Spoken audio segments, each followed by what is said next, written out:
This movie is the first in the series of films devoted to the unknown layers of life of Eastern European Jews.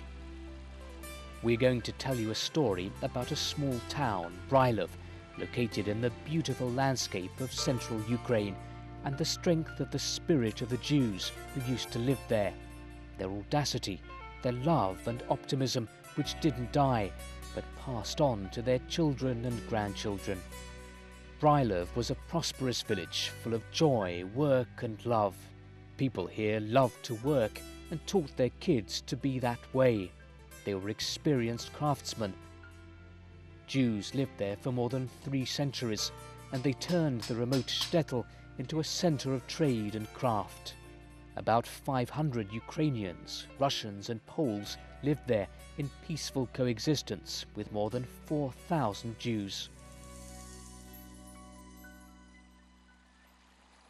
The film tells the story of several generations of the Kemelman family. Grandfather Tula, his wife Riva, their son Gregory, grandson Boris and his kids. The members of this family became a part of the history of the 20th century. In 1942, the Nazi SS killed all the Jews in Brylov and erased nearly all signs of Jewish life there.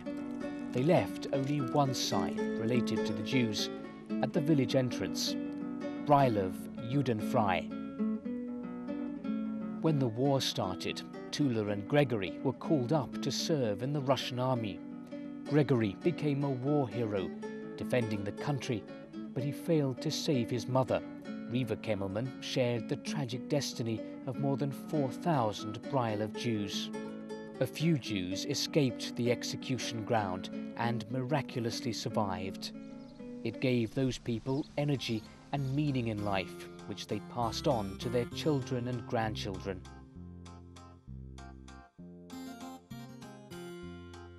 Now, Gregory Kemelman's big family lives in New York.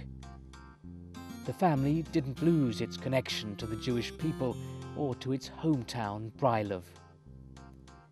Gregory's 3-year-old granddaughter is named after her murdered great-grandmother, Riva.